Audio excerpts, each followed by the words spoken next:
हर हर महादेव, जय सीताराम। कैसे हैं आप सभी? स्वागत है आप सभी लोगों का हमारे इस YouTube चैनल शिवोहम वाणी में। बहुत से लोगों के प्रश्न रहते हैं और बहुत से लोग मुझसे भी पूछते हैं कि हमें अपने घर में कौन सी दिशा में शिवलिंग को रखना चाहिए और किस धातु के शिवलिंग को हमें अपने घर में रखकर उनका पूजन करना चाहिए, क्या उससे संबंधित नियम है, विधि विधान है। तो आज के इस वीडियो में हम जानते हैं कि घर में शिवलिंग हमें किस दिशा में रखना चाहिए और ये सभी प्रश्न। तो प्रारंभ करते हैं आज का वीडियो से। जब भी हम अपने घर में शिवलिंग को स्थापित करते हैं, शिवलिंग को रखते हैं, तो हमें विशेष रूप से ध्यान रखना चाहिए कि शिवलिंग को हमेशा हमें अपने घर में ईशान कोण यानी कि उत्तर और पूर्व दिशा का जो कोना होता है उसे ईशान कोण कहा जाता है। उस दिशा की ओर हमें शिवलिंग को अपने घर में स्थापित करना चाहिए। दूसरा प्रश्न यह रहता है लोगों का कि कौन सी धातु से बने हुए शिवलिंग को हमें अपने घर में रखना चाहिए और उसका आकार कितना बड़ा होना चाहिए। देखिए, या तो आप अपने घर में नर्मदेश्वर शिवलिंग, जो कि सबसे श्रेष्ठ माने गए हैं घर में रखने के लिए, जो हमें नर्मदा नदी से प्राप्त होते हैं, वो शिवलिंग हम अपने घर में रख सकते हैं। दूसरे हैं स्फटिक के शिवलिंग, जो कि पारदर्शी धातु होती है। उस शिवलिंग को भी हम अपने घर में रखकर उनका नित्य निरंतर पूजन कर सकते हैं। तीसरे नंबर पर आते हैं पारद के शिवलिंग। पारद के शिवलिंग को भी हम अपने घर में रख सकते हैं। ये तीन धातु के शिवलिंग हम अपने घर में रखकर उनका नित्य निरंतर विधि विधान और पवित्रता के साथ पूजन कर सकते हैं। और अब हम बात करेंगे आकार की।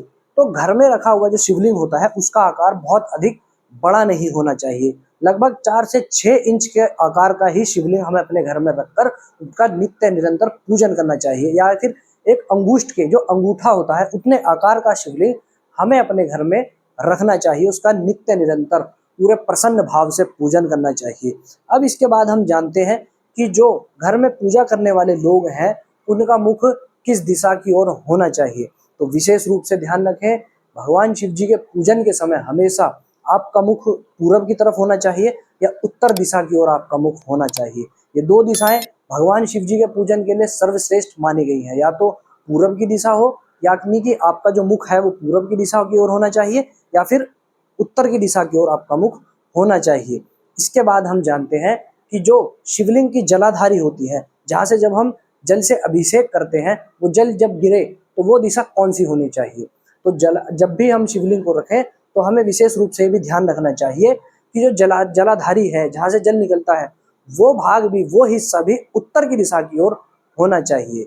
उसके पश्चात हम जानते हैं कि हमें नित्य निरंतर अपने घर में रखे हुए शिवलिंग का पूजन किस प्रकार करना चाहिए। सबसे जरूरी बात है, जैसा कि आप सभी लोग जानते हैं कि भगवान शिव जी को हम संसार सागर की कितनी भी वस्तुएं चढ़ा दें, कितना भी भोग इत्यादि पदार्थ चढ़ा दें, कुछ भी चढ़ा दें, लेकिन जितना अधिक हम भगवान शिव जी को जल से प्रसन्न कर सकते हैं, इतना हम किसी भी वस्तु, किसी भी भोग सामग्री से नहीं कर सकते। जल धारा शिव प्रिया, शास्त्रों में भी कहा गया है कि भगवान शिव जी को यदि आप प्रसन्न करना चाहते हैं बहुत ही सरल तरीके से, तो जल की धार से अधिक उन्हें कुछ भी प्रिय नहीं है। नित्य निरंतर ये प्रयास करें कि कुछ नहीं भी कर पा रहे हैं घर में रखे हुए शिवलिंग के लिए, तो धूप दीप दान कर देना और नित्य निरंतर जल की धारा अपने भगवान शिव, भगवान भूतनाथ को आप इतना तो दे ही सकते हैं कि नित्य निरंतर जल से उनको सींचना है, जल का अभिषेक करना है, दीप दान करना है, धूप इत्यादि उन्हें समर्पित करनी है। थोड़ा सा नैवेद्य यानी कि प्रसाद, मिश्री या कोई चीनी आप अपने घर में रखे हुए स्वच्छ सामान से लेकर वहां पर चढ़ा सकते हैं।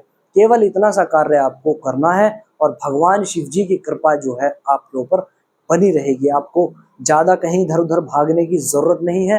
अपने घर में ही जो आपका मंदिर है वहां बैठकर भगवान भूतनाथ का ध्यान कीजिए, भगवान भूतनाथ की नित्य निरंतर सेवा कीजिए, उनको नित्य निरंतर जल से स्नान कराइए। केवल इतना कर लेने मात्र से भगवान भूतनाथ आपका, हमारा और सभी का कल्याण कर देते हैं। तो जैसा कि मैंने बताया इस वीडियो में कि हमें घर में शिवलिंग कौन सी दिशा की ओर रखनी चाहिए, क्या उसका विधान है, कैसे हमें उनका नित्य पूजन करना चाहिए और किस दिशा की ओर बैठकर हमें उनका पूजन करना चाहिए। और विशेष रूप से एक बात मैं कहना चाहूँगा, बहुत सी माताएं बहनें क्या करती हैं, घर में शिवलिंग जो है उसको अपने गमले में लाकर रख देते हैं। ऐसा करना बिल्कुल भी उचित नहीं है। यदि आप सच में ही भगवान शिव जी से प्रेम करते हैं तो ऐसा कार्य बिल्कुल मत कीजिए। उन्हें अपने घर के मंदिर में स्थान दीजिए, उन्हें अपने घर के मंदिर में ही स्थापित कीजिए।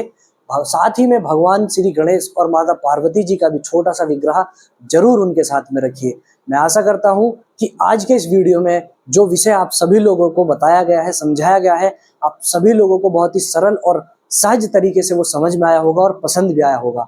यदि आप सभी लोगों को ये वीडियो विषय पसंद आया है और अच्छा लगा है और समझ में आया है तो अधिक से अधिक उन लोगों तक जरूर शेयर कर दीजिए जो अपने घर में भगवान शिव जी का पूजन करना चाहते हैं, शिवलिंग की स्थापना करना चाहते हैं। अधिक से अधिक इस वीडियो को लाइक कीजिए, शेयर कीजिए और कमेंट कीजिए और हमारे इस यूट्यूब चैनल शिवोहम वाणी को अपना प्रेम दीजिए। हर हर महादेव, जय सीताराम।